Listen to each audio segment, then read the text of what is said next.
Hello and welcome to Tantrum House Viewpoints. We are going to talk about Zombicide Gear Up.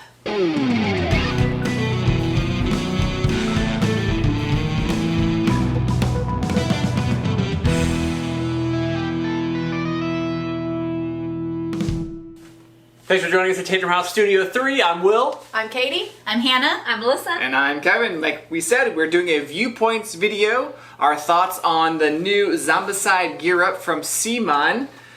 It is a roll and write, so it is... Well, a flippin' right. It's a Zombicide game without any dice. Right, so this is immensely different genre than most of the Zombicide games. So this is like taking... The mechanics. Yeah, the mechanics, it's just vastly different. You're not moving miniatures on a board, you know, it's so different because it is a flip and fill. This plays 1 to 6 players. It is about a 30-minute game. Each player plays as a survivor with their own gear. They are marking off their weapon shapes to specifically try to match a Tetris style inside the zombie shapes to try to kill off those zombies. And those zombies are going to be constantly coming at you and moving closer to you so that they can attack you. There's 2 rounds. Each round has like 9 card slots. You'll flip over a card. It'll tell you what weapon color you can activate and which zombies are going to be moving.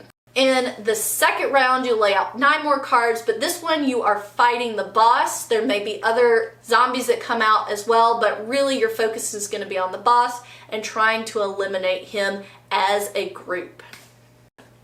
So let's get the opinions of people who aren't regular Zombicide players first. This is an excellent point. That's everyone in the house, right? Yes, except for me. Katie. So I have played Zombicide before. I have played it once or twice. I have not played Zombicide. I think I played Black Plague. I think that's the only one I played. Okay. And so I'm familiar with the...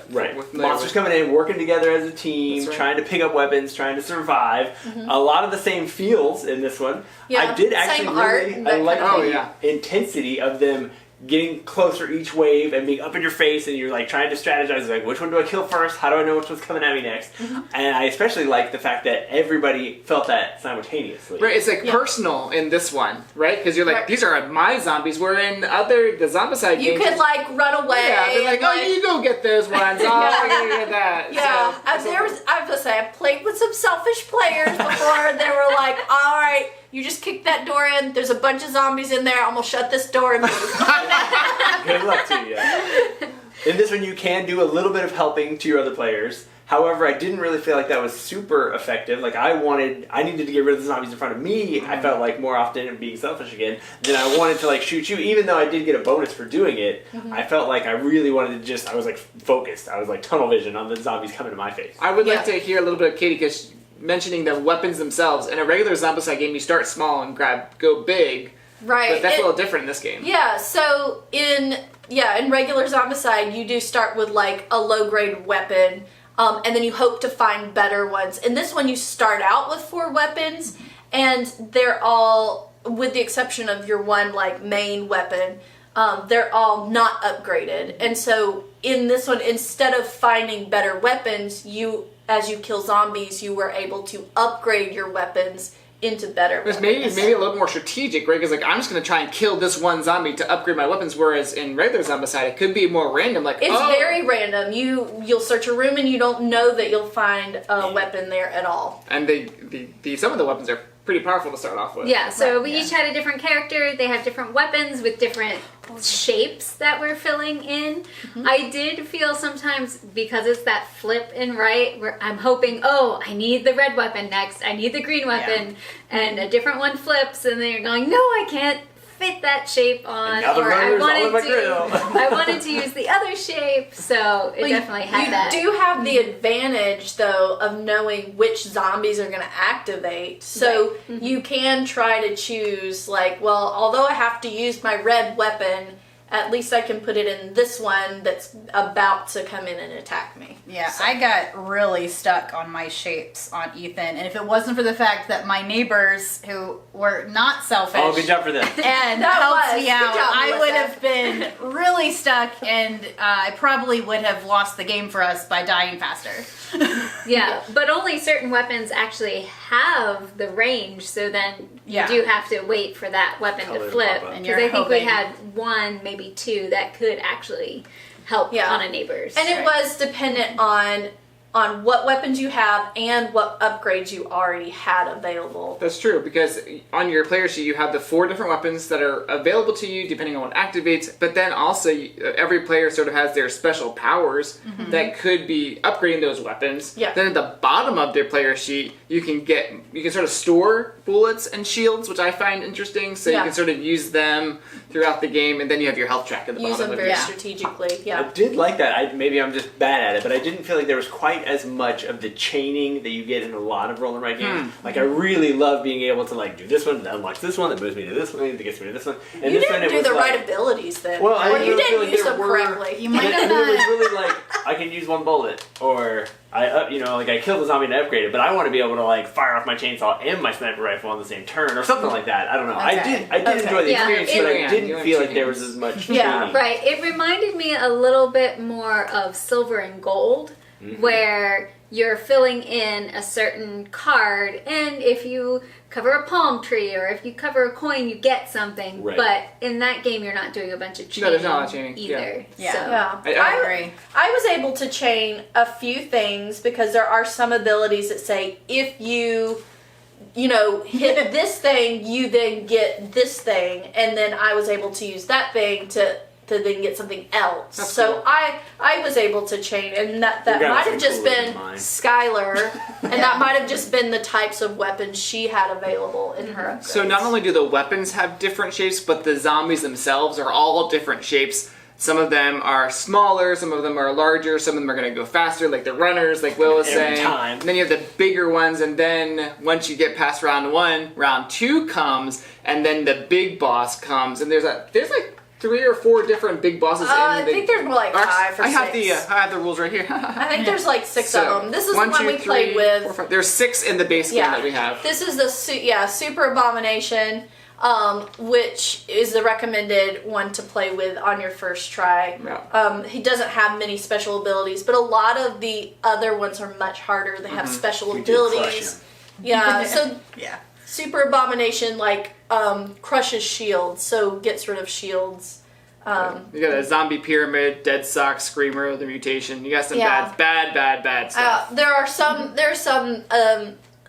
bosses that will attack you when you attack it. Oh. So you have to just watch out for all of those. There's also, as expected in a Zombicide game, there's not just regular zombies. There's also zombies that have special abilities, and you have to keep those in mind because there are things that, although Kevin may be playing on the complete other side of the table from me, he's got something that's A a bomber that if it attacks, it's going to explode and it's going to hit everybody's hit points. I So- feel like There are those types of things as the well. higher player counts might personally think a little bit easier because you can be like, oh, when you're spreading the zombies out, even though it is scaled well Yeah. for the different player counts, I think you're able to help each other a little bit more. Yeah. So Yeah. Although I Absolutely. did find, if you had a 4-player game, everybody theoretically would be able to, help each other. Yeah. Oh, 'cause You it's know, adjacent to yeah, you kind of be all adjacent. Whereas, Will's over there dying, and I'm like, I have ranged weapons, but he's 3 people away, and ranged weapons only work on adjacent Yeah. people. Player So. placement matters more at higher player counts. Oh, that is for sure. Yeah, Absolutely. depending on what character you're working with. And then there are definitely different difficulty levels as well. We played Oh. standard. We could have gone up 3 more levels, at least 2 more Oh, levels yeah. of difficulty. It goes all the way up to nightmare level. Nightmares. Sounds terrible. Yes, I assume you would have to be very familiar with the game to survive that level, and it would feel like a real accomplishment. Oh yeah, absolutely. Using all those hearts at the bottom of the board for sure. Yeah. There is a solo mode as well. Oh yes, there are cards for solo modes. Well, I have an opinion. While I do think the art and like the style of this game is a little more cartoony than I prefer, it's kind of like over the top per se. Like the zombie pyramid, that's a bit much, and everything else is up, turned up to 11. I didn't really appreciate that as much compared to other Zombicide games, but I do think that a shorter entry in the Zombicide universe is just what Zombicide was needing, and I really appreciated the single-player rules. That really appeals to me, the idea of being able to control companions, even if they're just, single cards with a single ability. Having that included in the game, I kind of wish that you could use those in the regular game playing with other people, and maybe we'll house rule it so that you can do that. Zombicide, gear up. What did you guys think? Yeah, if you want to kill and hunt zombies, but on a slightly lighter, more I'm with- friendly scale, Yeah. this is definitely a good game for that. I'm It's gonna a say- lot more approachable than a regular Yeah, Zombicide. game. Zombicide's going to take Yeah. like your table presence, out of the table space, and then also just time. This is a 30-minute game.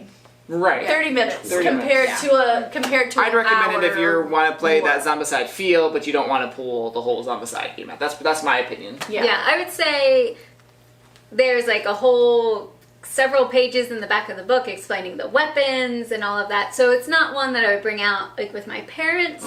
They're gonna do more of the casual roll and writes and flip and fills, and I think this one's probably a step up from that. There's a lot. There's just for a Zombicide for a game like this, it's just a lot to comprehend. The rule book, it's For a flip and fill, that's a big rule. right. It's 19 pages. I know a lot of the For a back. Zombicide game, it's very thin. I know a lot of the back stuff is just describing things, but still trying to explain that. Usually, most roll and writes are a little bit easier. There are the Hadrian's Walls and out there and stuff like that. Yeah.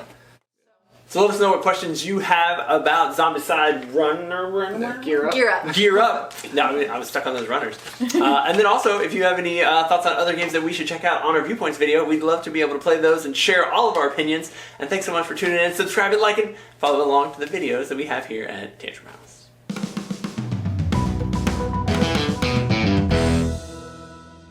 Okay. Is it recording? It is. We're ready? Okay. I am very gaslighted it. Zombie themed. Perfect. Survivors are in. We're ready for the Viewpoints video. This is my viewpoint. Only Kevin. I have no viewpoint. Kevin's I have just taken my glasses off, so I can't see anything. Whatever Kevin says goes. There we go. I think Okay. Hannah is the name of the first It's probably zombie just Is in the typo right? Yeah. Okay. The Walking I don't have my Dead. glasses on, so Hannah? I can't think see that's what you're pointing The, to. the first one they encounter is Hannah. There you Alright, go. we're going to give it a shot, see what How we do I get. know his name? Who? She says she's the one that's the half one crawling on the ground. She says Hannah? They Does she name have her. they name her Hannah. Okay, Or so does like- she have no, a name like- tag on? How do they know They who recognize she the is? person. Okay. I was Remember like, our friend Hannah? Yeah, whatever. The zombie With something crawler? like yeah. So